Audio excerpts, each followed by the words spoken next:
Pier en Marieke sjoggen een zoon. Een jongen en een famke heel gewoon. Wat je thuis op boeten door. Weer een krek leek als een oor. Maar toch had ze me klaar. Ja, die is heel speciaal. Fratsen, elke rij, kom maar mooi. Fratsen, elke rij, kom maar mooi. De beurs. Op een middag na squaltijd binnen Pier en Marieke ontboetsen als Pier zijn mem haar ropt. Pier en Marieke, kom hier eens. Wil je hem even van mij naar de bakker? Jawel. We hebben geen ballen meer. Hel je maar een hele tarwe en een pakje breien. Zo, hier is mijn beurs, neem die maar even mee en goed erom denken, hè, want daar zit nogal wat in. Ja, best. Kies mij, Marieke. Oké. De bakker is een paar stritten verderop. Ze mat nogal een uitje rennen, maar dat vinden de bijen net slim.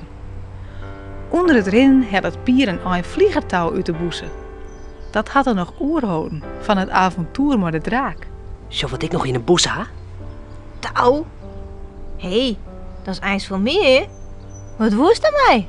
Zullen wij even beursloeken waar? Busloekeke? Wat is dat nou weer? Nou, dan binnen wij dit touw ohne beurs. Het is zo fijn, dat Jossas net. Dan lissen wij de beurs op het dik. Wij verschooljen us. En als er dan iemand die beurs shot en hem opkrijgen zil, dan loeken wij gauw aan het touwtje en dan kunnen de beurs net pakken. Kis leidje. Ja, hé, leuk. Maar waar moeten wij us dan verschooljen? Nou, zo daar. Achter die hagen, dat is een mooi plakje. Het touwtje mooi onder de hagen terug. Geen die dat shot. Ja, tost het mij de beurs voor je mem? Ja, zo. Het touwtje je mooi om het klepje. Waar is het geld in? Dat bloed er wel in zitten en een oor kreeg het hem toch net te pakken. Mijn lege beurs is net spannend. Ga nou maar vast achter die hagen zitten, dan jouw ik die het touw aan onder de hagen terug. Ik zal eerst de beurs op het dik lezen. Ja maar, zo valt er wel op. Kom maar met het touw. Ja, ik had. Kom gauw. Achter de hagen. Daar in de verte komt al een fiets rond. Hé? Pier doekt ek achter de hagen. Ze lezen beide plat op het lief. De fietser is al dichtbij.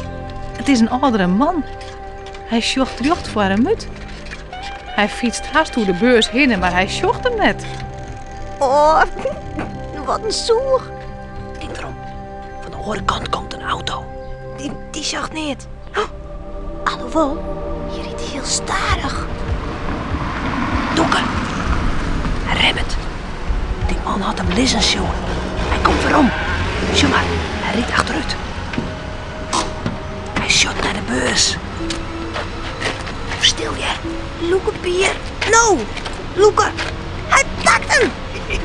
Doe dan. Hé, doe dan. Ik loek al tutten, maar het touw is losgegaan. Hier, ik had hier het touw al terug de hagen. Maar de beurs zit er net meer aan. Hé, meneer. Stop. Oh, Dat is uw bus. wacht je. Oh. Stop. Stop. Oh shit, dat jij dus net. Hoe maakt dit nou?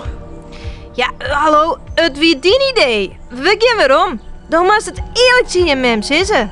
Maar dan krijg ik op een kop. Ja, nogal wie dus. Wacht je. We kunnen eerst naar de bakker.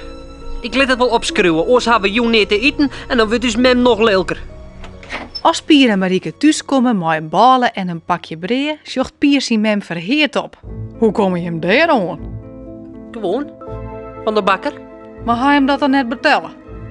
Ja, nou nee, maar Want John, you know, sure, de beurs die wie al jaren thuis als jemme. Hé? En er meest niet uit dat. maar hoe komt mem op die beurs? Nou, dat zik die zezen.